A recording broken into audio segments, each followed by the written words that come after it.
Next is from some guy. Subject is, will Omega's entry be a big blow to AEW? Hey, Yes. K100 crew, with the news of Kenny Omega being out of the ring indefinitely, will this actually be a big blow to AEW? What's your answer, Joe? Yeah, of course. He's Well, one of the best guys on their TV. But we already have a very easy reference for this. What were the numbers when he was out before? I don't think they changed at all, right? Okay, well then how is it a big blow if the numbers aren't going to really change? All right, well then it's a big blow to me as a viewer then, because I'd be more likely to, right, but I would say it just makes room for another probably a guy they're not using enough. You know, put Wardlow in the Kenny Omega spot right now, where he's like fighting for the title. I don't know. It's like right. You know where they have him? You know where they have him? Disco. Wardlow. He's still doing vignettes and squashes. Right. Yeah, I said like they brought him back and he hadn't. Yeah, put him in really a program. Got into a storyline with anybody. He's like he choked MJF, but like you think they would follow up, and instead just show him working out the next week and another vignette, another easy win. It's just he's had like about 7 squashes and like 3 vignettes, and I don't know. So right. So Disco, can I slide a question? You didn't learn the first time. Joe wants to slide a question. Of course. Yeah, this is coming from Discord, and people were discussing it after the TK tweets and whatnot. And what was the Discord saying about the tweet? He looked dumb. He looked, unprofessional and that. But what people were saying was like, Disco always got tremendous reactions and stuff like that. And it turned into a discussion where people were remembering when later in 97, you were kind of a babyface. You won the TV belt, got a great reaction. You were fighting the Flock. And we were talking about how over you were.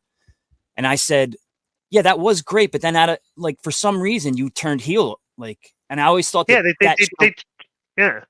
thought you should have went further and stayed babyface because it was working. And that was the question. Like, why did that change where you went back to heel?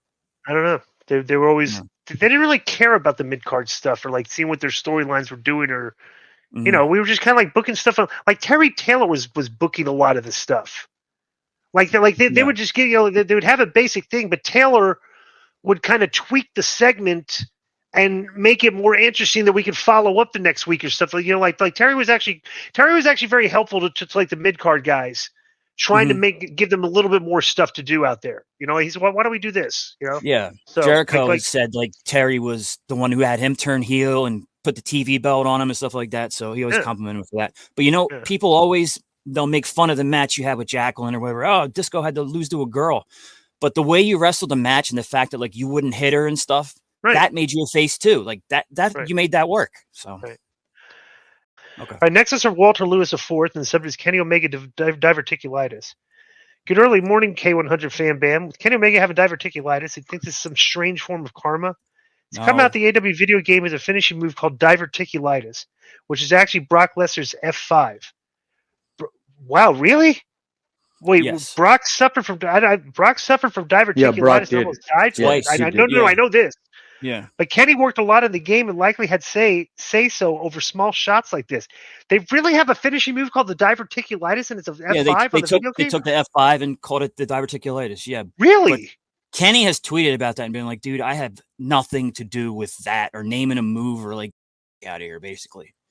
Really? But wow, that's what Kenny said. I had no idea about that. That's really tacky. That's very tasteless. It is.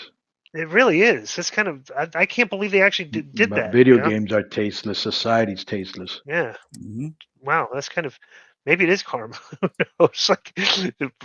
Here's what he said. He said, are you talking about even if I was in charge of everything in game development, I didn't even know this name existed. I was creative lead in early stages. That's it. Create a wrestler move lists ain't a part of that. But sure, I guess I deserve everything I get and worse. So that's what I'm trying to tell Tony. He goes, "Oh, we're being attacked. Kenny Omega's being attacked, who doesn't really attack people. Every wrestler, everybody gets attacked. Yeah, I'm not even in the business. I'm getting attacked. Right. Exactly. It's like,